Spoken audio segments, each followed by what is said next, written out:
continuamos con lo que nos falta de hoy. Eh, Voy a silenciar mi audio porque si no hay interferencia. Entonces, voy a pausar para ir explicando y dando algunos detalles de lo que se hace, ¿sí?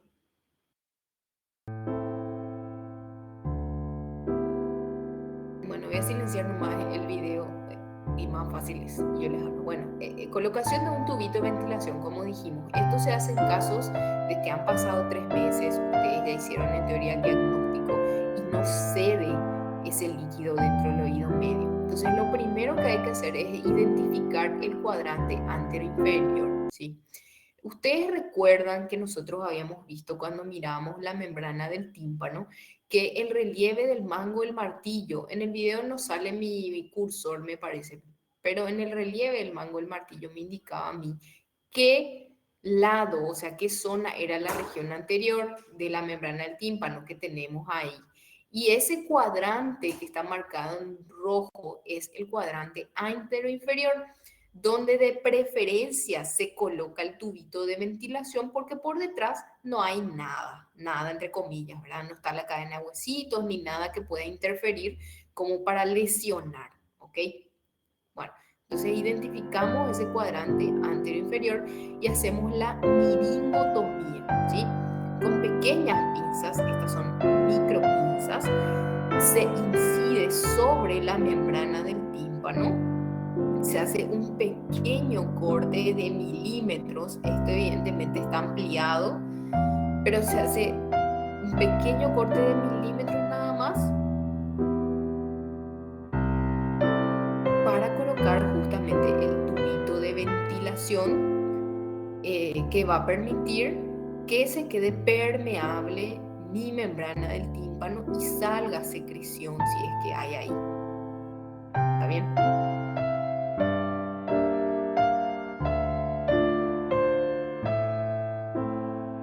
Ahí ya hizo la incisión.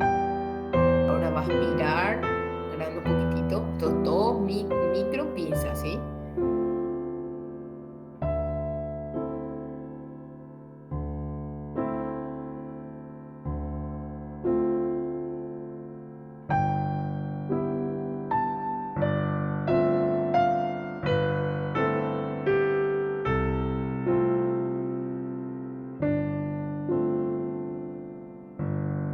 Ese es el tubito de ventilación que también es microscópico. Bueno, no es tan microscópico, milímetros. Pero acá se ve grande porque por la ampliación que tiene el endoscopio en sí, ¿sí?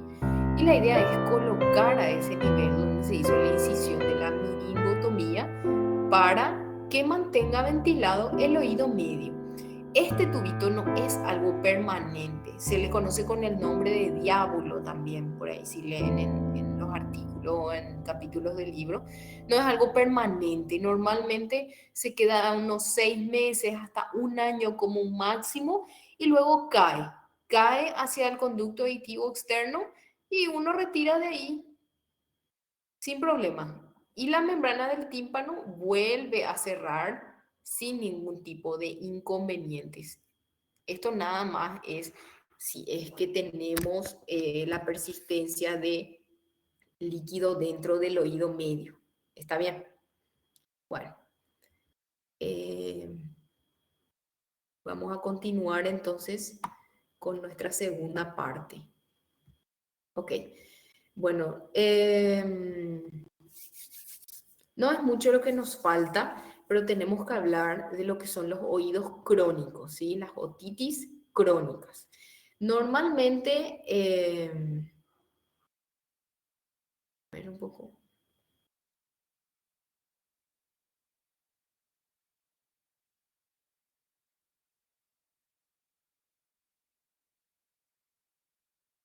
Ahí. Las otitis medias crónicas simples, ¿sí? Vamos a empezar. Las otitis medias crónicas también son un proceso inflamatorio que afectan al muco periósteo de las estructuras del oído medio, ¿sí? Hacia la cavidad del tímpano, produciendo también un bloqueo en la mastoides y a nivel de la trompa de Eustaquio, ¿sí? Normalmente esto es de un comienzo más bien insidioso, con un curso lento y tiene una tendencia a la persistencia, ¿sí? O sea, no se cura como es una otitis media aguda en menos de 3 semanas, sino que persiste más de 3 meses, por eso hablamos de un proceso crónico y generalmente deja secuelas definitivas, ¿sí? La otitis media crónica supurada justamente se caracteriza por ser una otitis media crónica donde hay salida de otorrea, supuración crónica a través justamente de una perforación timpánica. Como dijimos, los tiempos son muy variables. Hay algunos que hablan de 6 semanas, hay algunos que hablan de 3 meses. En líneas generales, lo más aceptado es 3 meses, pero no se asusten si ven también eso en otro lugar, ¿sí? ¿Cuál es la diferencia principal? Que si yo tengo una otitis media crónica, difícilmente esto se acompañe de dolor o fiebre. Eso es algo que más frecuentemente se ve en una infección aguda. Si yo tengo dolor o fiebre en una otitis media crónica, probablemente estoy frente a una complicación. ¿Está bien? Entonces eso siempre hay que acordarse. Tenemos un ejemplo acá abajo de cómo se vería una perforación en una otitis media crónica, en la cual vemos el relieve del mango del martillo que me indica mi región anterior, este es un oído derecho, pero ven cómo lo que queda de la membrana en sí es súper opaca, no es así translúcido como debería ser, tiene una perforación que no impresiona ser algo reciente, algo agudo. Esto es algo crónico que evidentemente por dentro hacia la caja del oído medio puede llegar a tener tejido inflamatorio, un poco de fibrosis, retracción de la membrana del tímpano por adhesión. Hay varias formas de presentarse esta otitis media crónica.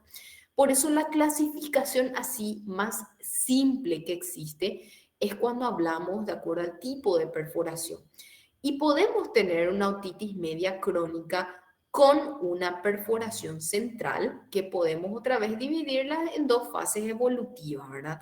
Una otitis media crónica simple benigna, donde tengo una perforación timpánica central, ¿sí?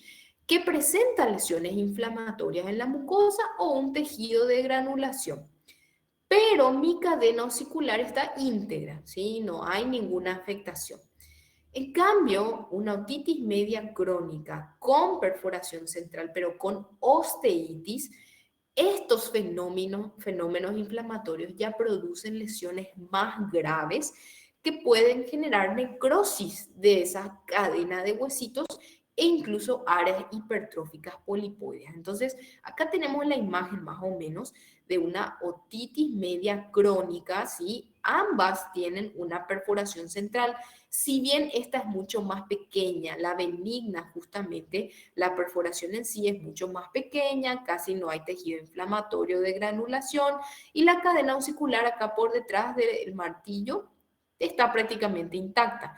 En cambio, ven cómo esta tiene una perforación mucho más amplia, hay tejido inflamatorio por dentro de la caja hacia el oído medio y sobre todo tengo ya lesiones necróticas probablemente. Acá no se ve, pero detrás de esta membrana con el relieve del mango del martillo, debería estar mi cadena de huesitos que podría estar consumida, ¿sí? Acá no se ve muy bien, pero así suelen ser aquellas que tienen osteitis, ya es una afectación de una necrosis de la cadena osicular. Y luego tenemos las otitis medias crónicas, donde existe una perforación, pero es marginal en la periferia, ¿sí? Se caracteriza justamente por eso, por una perforación en la periferia que de forma invariable en algún momento de infección que tuvo, quedaron restos de epitelio escamosos que no deberían estar hacia el oído medio, pero que por alguna reacción, la presión negativa, el bolsillo de retracción, esa adhesión que existe, genera esa perforación y empieza a crecer ese epitelio escamoso hacia el oído medio. Entonces, en estos casos ya empezamos a hablar de otitis medias crónicas malignas o colesteatomatosas, ¿verdad? El colesteatoma justamente es una patología del oído medio que básicamente significa que hay un tejido epitelial escamoso hacia el oído medio que no debería estar ahí, ¿sí? Normalmente en un estado precolesteatomatoso, o sea, antes de este colesteatoma, vamos a decir, las perforaciones a nivel de la pars flácida o también llamadas bolsas de retracción son muy comunes, ¿sí? Y es la forma más frecuente de iniciar justamente un colesteatoma, porque los colesteatomas van a leer que pueden ser de varios tipos, adquiridos o congénitos, así a grandes rasgos. Congénito cuando uno ya viene con un colesteatoma de nacimiento por algún problema en algún momento durante el periodo embrionario, quedan restos de tejido epitelial dentro del oído medio escamoso que empieza a proliferar y generar un colesteatoma. Yo mi membrana veo y está íntegra, ¿sí? Pero existe esa perla de colesteatoma en el oído medio. Eso suele ser congénito. Y el adquirido, que son más frecuentemente estos, como pueden ver, tiene una bolsa de retracción o una adhesión hacia la pars flácida, porque dijimos es la zona justamente donde existen dos capas nada más de la membrana y más fácilmente se retrae el tímpano en esa zona. ¿Ok? Bueno, y luego tenemos las otitis medias crónicas que tienen un tímpano íntegro, ¿verdad? Y entre ellas tenemos la adhesiva, que es también un proceso inflamatorio del oído con una tendencia a la fibrosis, una adherencia que genera una alteración del sistema de ventilación en el oído medio, y la otitis serosa crónica, ¿sí? Donde empieza con líquido seroso que está acumulado dentro del oído medio, esto me genera adherencias, fibrosis, retracciones, y esto evoluciona hacia un oído crónico. ¿Está bien? Bueno, la etiología, bueno, acá también hay gérmenes, evidentemente, como hablábamos en la otitis media aguda, que es común empezar con una infección viral, que luego se sobreinfecta sobre todo con Streptococcus pneumoniae o Haemophilus influenzae.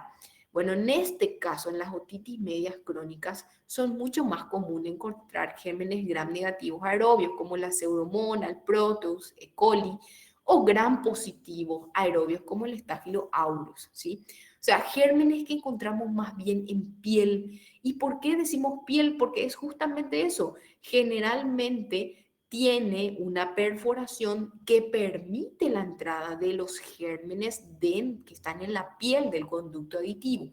Entonces, por eso la etiología bacteriana es diferente, ¿sí? Bueno, la flora anaerobia no es muy frecuente en estas formas, ¿verdad? Pero puede aparecer en ciertas, con frecuencia en las formas que son osteíticas, colesteatomatosas, ya sobre todo en personas con alguna patología de base. Entonces, más frecuentemente, ¿qué gérmenes encontramos en una otitis media crónica? Y pseudomonas, ¿sí? Estafiloaureus y en un 40% una infección polimicrobiana, o sea, por varios gérmenes a la vez. Bueno, y en la patogenia, normalmente, como dijimos, los gérmenes ya instalados en el oído medio, con algunos factores que favorecen justamente su proliferación, la disfunción de la trompa Eustaquio, alteraciones a nivel de la mucosa de la rinofaringe, ayudan a perpetuar estas infecciones.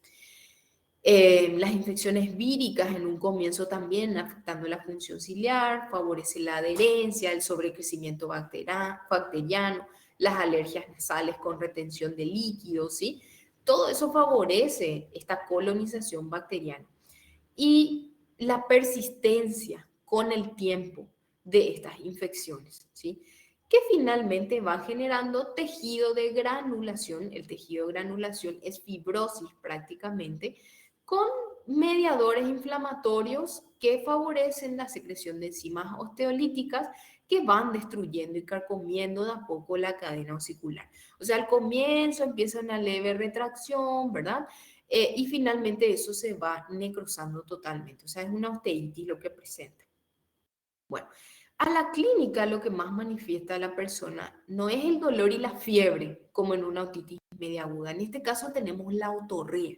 La otorrea es el signo clínico más frecuente en una otitis media crónica. Puede ser una otorrea serosa nada más, pero en formas avanzadas es más bien de carácter mucopurulento, con un olor medio fétido, y esto es debido a la presencia justamente de anaerobios sobre todo. La hipoacusia va a estar presente. ¿Por qué? Porque dijimos la mayor parte tiene una perforación del tímpano. Y las que no tienen una perforación del tímpano también tienen una retracción. Entonces, de cualquier manera, tenemos una pérdida auditiva, ¿sí? Haya o no perforación, la cadena osicular puede estar retraída y por ende no transmitir de manera correcta todo el estímulo sonoro. Y muy importante, como les dije, recordar, en la otitis media crónica no se suele presentar dolor ni fiebre. Si yo tengo dolor y fiebre en una otitis media crónica, tengo que pensar en una sobreinfección aguda.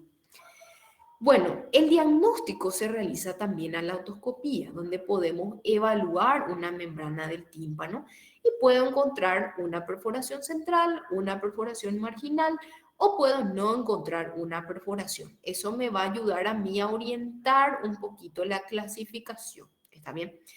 En los estadios al inicio, ¿verdad? Suele empezar sobre todo, como dijimos, con una retracción en la pars flácida hacia la zona del ático. Por eso es que es ahí donde tenemos que enfocar o concentrarnos de mirar muy bien a la otoscopía. La otorrea también puede ser de características serosas en un comienzo o mucopurulenta si estamos hablando de una sobreinfección aguda, ¿sí? Como dijimos, con un olor fétido característico, a veces es blanquecino, como restos de descamación de piel. Ese es el colesteatoma característico, ¿sí? La mucosa también del oído medio, como vimos acá atrás, la mucosa a través de la perforación de la membrana del tímpano es una mucosa hiperémica, una mucosa con un exudado generalmente muy brilloso porque tiene líquido, puede tener tejido inflamatorio también que me genera una fibrosis, o sea, yo todo incluso puedo llegar a observar esas características y el revestimiento de la mucosa del oído medio a través de esa perforación, si es que existe.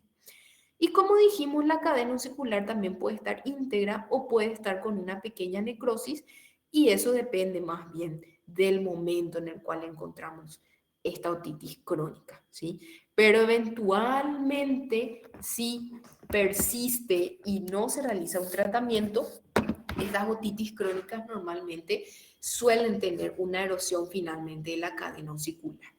O sea, el tratamiento en general de estas otitis crónicas suele ser un tratamiento médico. ¿Para qué? Para solucionar la otorrea, sobre todo. Y el tratamiento quirúrgico más bien para corregir esas secuelas que condicionan la hipoacusia, o sea, para corregir esa perforación o las lesiones que existen en la cadena osicular. Y si es que hay secreción de colestatoma, yo tengo que retirar todo ese colestatoma porque si no, eventualmente ese colestatoma puede seguir erosionando hueso y llegar a generar complicaciones como una meningitis, puede generar también un absceso cerebral. O sea, hay varias complicaciones que vemos tanto en una otitis media aguda o en una otitis media crónica, ¿sí?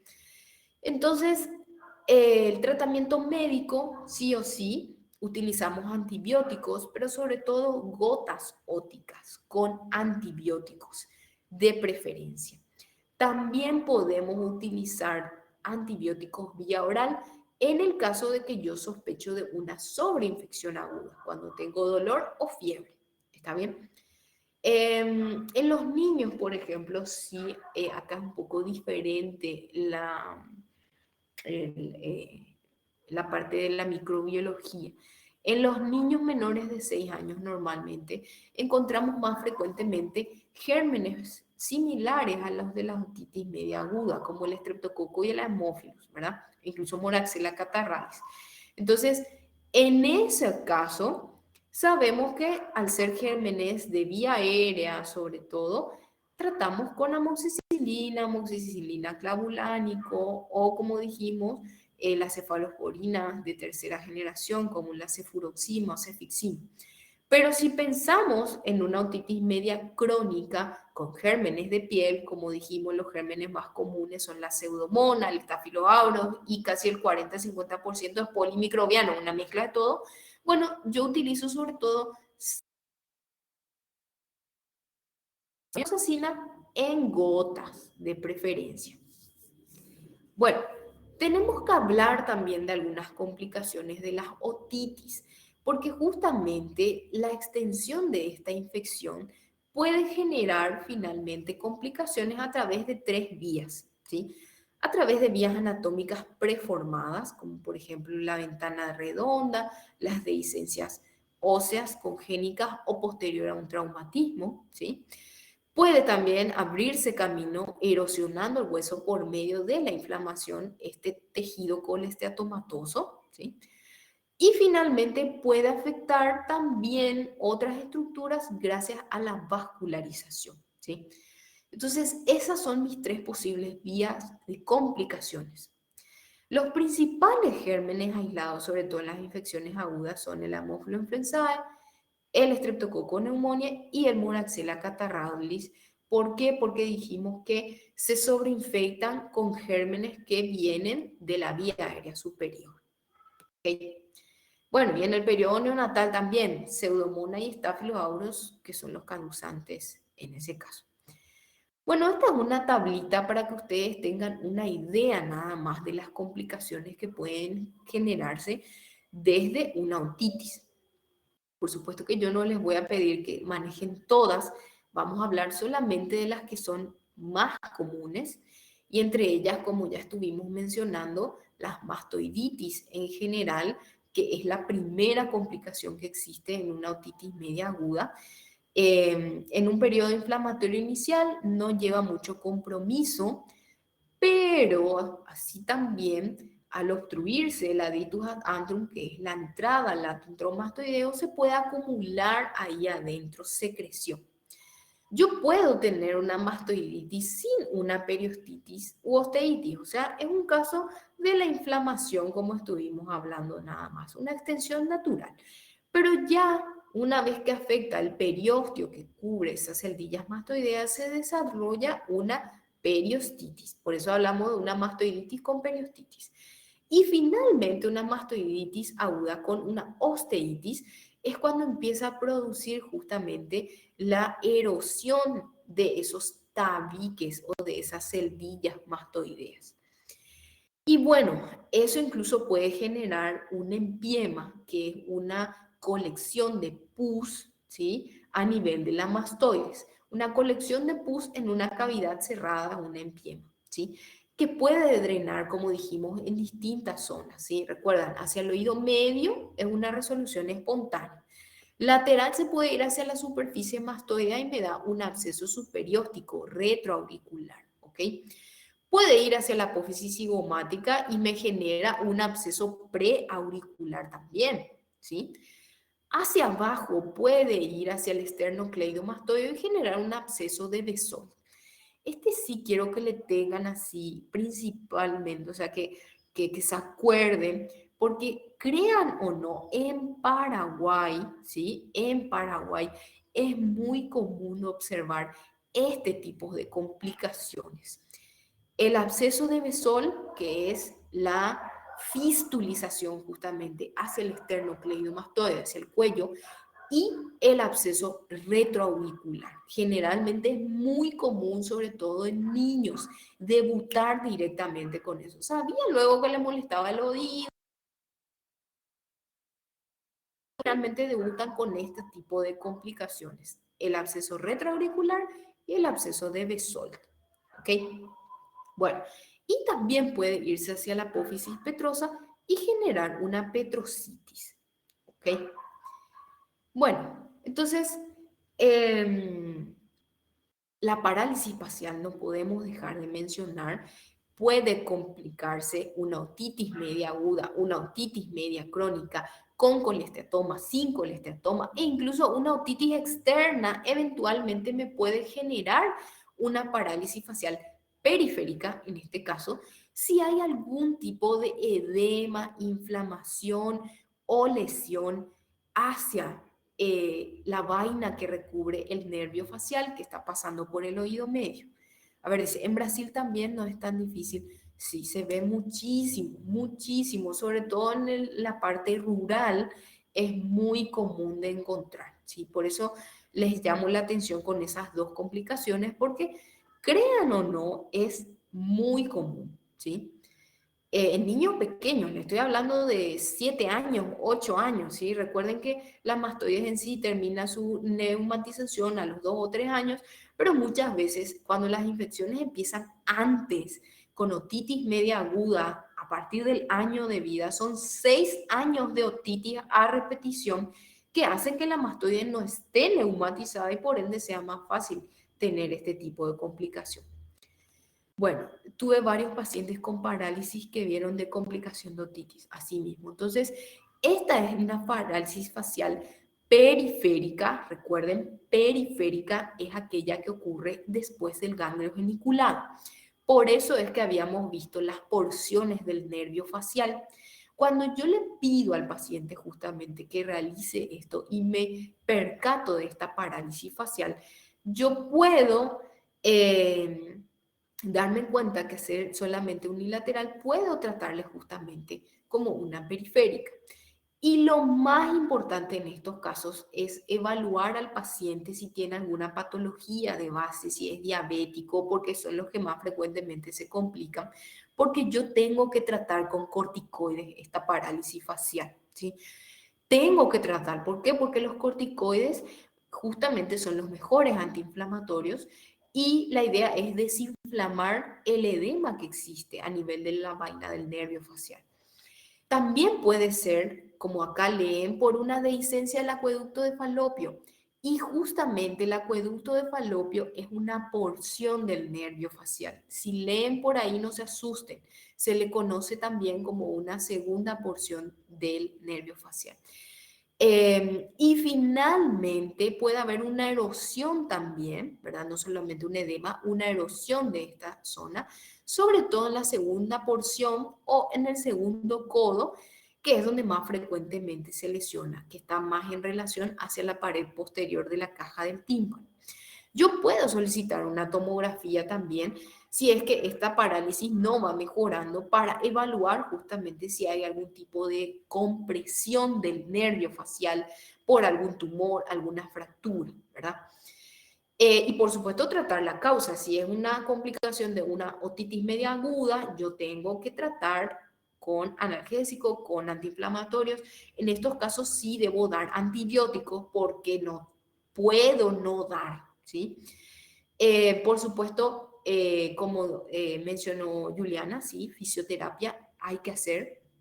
Eh, Hay mucha controversia de acuerdo a la fisioterapia. Está súper bien que tengan una idea de eso. Muchos dicen que lo ideal es iniciar lo antes posible. Otros dicen que lo ideal es empezar 2 o 3 semanas después, una vez que pasa todo. Hasta hoy en día no hay estudios concluyentes, porque algunos estudios salen a favor de iniciar precozmente la fisioterapia y otros de manera tardía. Entonces, con que sepan que en algún momento tienen que hacer fisioterapia es más que suficiente. ¿Está bien? Bueno, la laberintitis también normalmente es justamente cualquier tipo de fístula que se genera a nivel del laberinto, porque puede fistulizar hacia ahí. Y finalmente estos gérmenes me pueden ocasionar una crisis de vértigo, ¿sí? Violenta por la salida justamente del líquido perilinfático a nivel del laberinto. Yo les menciono nada más acá porque por ahí si ustedes ven que les llega un paciente que tiene un dolor de oído y tiene una otitis media aguda, una otitis media crónica y está con vértigos o un síndrome vertiginoso, un mareo, una inestabilidad, hay una complicación. Yo, ese paciente no puedo darle de alta, tengo que internarle y tengo que evaluar, solicitar algún estudio diagnóstico complementario para ver por qué está con vértigo. Porque una otitis media aguda no da nomás vértigo porque sí. ¿Está bien? Entonces, puede ser una complicación, una fístula perilinfática justamente hacia el laberinto. ¿Está bien? Eso con una tomografía con contraste o con una resonancia también se puede evaluar. Sobre todo la tomografía, porque me da los hallazgos a nivel del hueso y si hay o no algún tipo de erosión o solución de continuidad. ¿Ok? Bueno, y después tenemos las complicaciones intracraneales, ¿sí? Y estas también se ven muy frecuentemente. Meningitis de origen otogénicos, ¿sí? Es la complicación intracraneal más habitual y puede verse como complicación de una otitis media aguda, pero también como complicación de una otitis media crónica. Más frecuentemente vemos en la crónica, pero siempre hay que indagar en los antecedentes del paciente, infecciones o molestias en el oído, ¿verdad? Y sobre todo cómo es la clínica en ese momento, ¿sí? Los signos de Kernig, de Brudzinski, la rigidez de nuca, ¿verdad?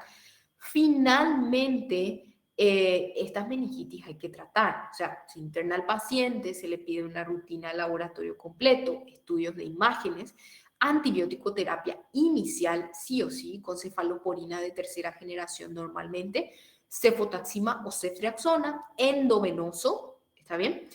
Vancomicina también, pensando en cubrir todos nuestros gérmenes resistentes, ¿verdad? Hasta tener el resultado si es que tenemos algún frotis, cultivo, antibiograma de secreción y podemos mandar eso a estudiar y rotar el antibiótico según el resultado que obtengamos, ¿verdad? Y por último, de acuerdo al estado del paciente, considerar o no en algún momento hacer un drenaje quirúrgico si es que hay alguna colección o una cirugía para la extirpación de ese colesteatoma si es que es una otitis media crónica, por ejemplo, que se está complicando porque ya erosionó completamente el hueso hacia la fosa craneal media y genera justamente un paso hacia las meninges de una madre y me genera una meningitis o también me puede generar un absceso cerebral. O sea, esta diseminación de esta infección puede ser justamente por vía erosiva o por vía hematógena, como dijimos. O secundarias a complicaciones también por una tromboflebitis del seno lateral o una meningitis. Hay varias formas, ya hablamos de las tres más importantes que dijimos a través de los vasos, a través del hueso o por una solución continua, ¿sí? Bueno, pero ¿qué es el absceso? El absceso cerebral es la colección de pus, ¿sí? Nosotros tenemos pus, ¿en dónde? En el cerebro, ¿sí? Esto puede ser muy variable, puede ser a nivel temporal, porque es donde está el hueso, obviamente, el hueso, la mastoide, el hueso temporal, puede ser a nivel del cerebelo, ¿sí? Puede ser un absceso único, puede ser un absceso múltiple, y en realidad su pronóstico y su evolución depende mucho de cada paciente. Normalmente si tenemos abscesos pequeños de hasta 2 centímetros, no se sugiere realizar ningún procedimiento quirúrgico de drenaje. Esto les estoy hablando, los neurocirujanos son los que finalmente se encargan de hacer este tipo de drenaje. Cada uno tiene un protocolo de manejo, pero normalmente la idea es hasta 2 centímetros va a mejorar con una internación y antibiótico terapia endovenosa por largo tiempo, 4 a 8 semanas. ¿Sí? Bueno, la primera manifestación de un absceso cerebral normalmente es una encefalitis cuyos síntomas no son muy llamativos, o sea, hay una sensación de escalofrío, puede haber fiebre un poquito, apatía, irritabilidad, un poco de dolor de cabeza, náuseas, ¿verdad? Luego sigue un periodo de latencia donde la duración es muy variable, puede incluso no haber clínica, pero finalmente ya cuando tenemos un absceso expansivo, ya el aumento de la presión intracraneal me genera cefalea muy intensa, vómitos en escopetazos, ¿sí? El vómito en escopetazo es el vómito tipo proyectil que sale de manera brusca, no es que el paciente tenga náuseas o pueda controlar previamente, ¿sí? desorientación, puede haber convulsiones, edema de papila, ¿sí? Todo esto por afectación de distintas áreas cerebrales, ¿sí? Puede haber afasia, puede haber una hemiparesia, puede haber alteraciones del campo visual, ataxia, nistagmus, o sea, todo depende de qué tipo de absceso tengamos. Y para estos pacientes, que son los pacientes complicados, los que se suelen ver en la urgencia, en una guardia de clínica médica, pueden estar pacientes internados que llegan por una cefalea, que tienen un episodio de convulsión, que quedan con una disminución del Glasgow, del estado general, ¿ok? Y tienen un antecedente de otorrea crónica, ¿verdad? Hay que descartar en esos casos un foco otológico que esté causando algún tipo de absceso cerebral, de empiema subdural, meningitis o alguna colección, ¿ok?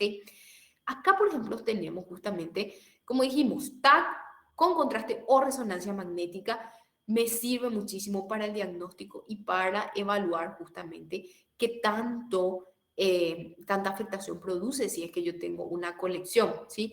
Vemos el edema perilesional en el hemisferio derecho, ¿sí? Que produce un efecto de masa con desplazamiento de la línea media, incluso del ventrículo lateral, ¿sí? Este es un paciente grave, descompensado. También una resonancia magnética donde vemos, ¿verdad? Justamente una imagen de aspecto nodular, esto es a nivel del lóbulo temporal, ¿ok? Y normalmente del lado izquierdo, ¿sí? Temporal del lado izquierdo. Y esto también puede producirse justamente con una cefalea muy intensa, un mareo, una inestabilidad, vómitos y pérdida de la conciencia, ¿ok? Bueno, lo mismo el empiema subdural es en este caso el pus que se acumula, pero entre la dura madre y la aracnoides, ¿ok? Eh, bueno, ya es un espacio preformado, por eso hablamos de un empiema, ya es un espacio que está luego presente, ¿sí? A diferencia del absceso normalmente superióptico, que es un poco diferente, está entre el hueso normalmente. Bueno, lo que sí es que este tipo de empiemas es muy similar. O sea, todas estas patologías tienen síntomas de hipertensión endocraneana, cefalea, puede aparecer signos de focalidad neurológica, de rápida evolución, ¿sí? El diagnóstico finalmente se llega por la tomografía y la resonancia magnética. A veces se puede hacer una punción lumbar también en el caso de las meningitis, ¿verdad? Sobre todo en las meningitis.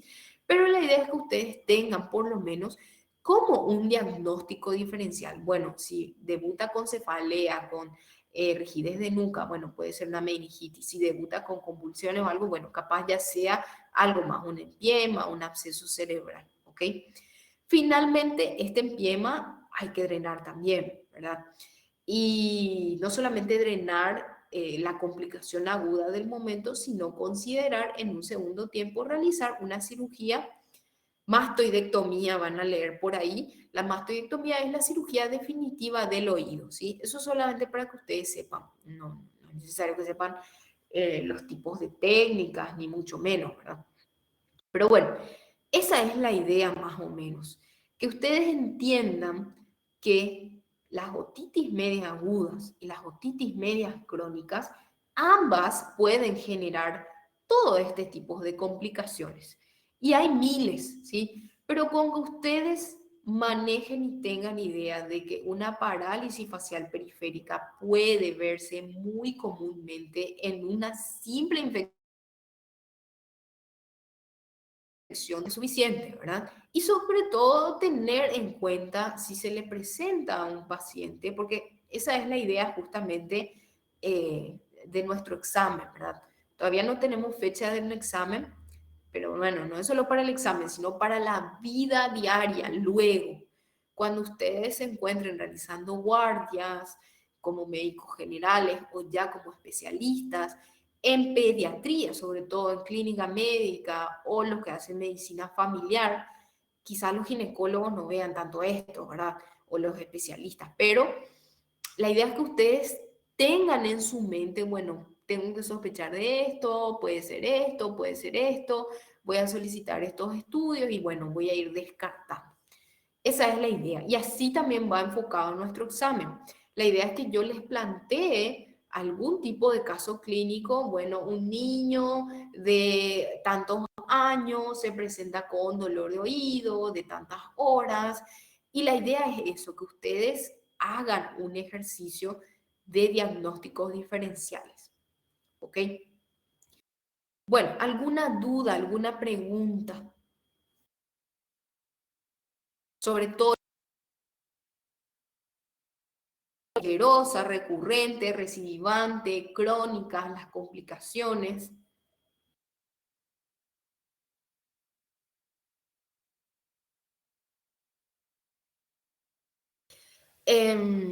Mientras escriben, si es que tienen alguna duda, les digo que voy a subir estas clases a la plataforma y voy a habilitarles también el proceso de esta semana que tiene un valor también de 4 puntos, ¿ok?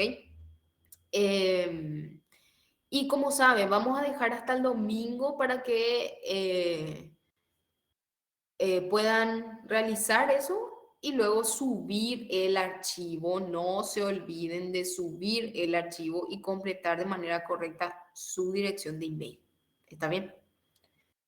Bueno, creo que no hay preguntas entonces.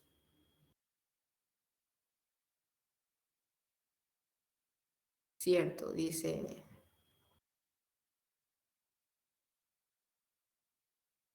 Ok, bueno, entonces, si les parece, dejamos hasta acá.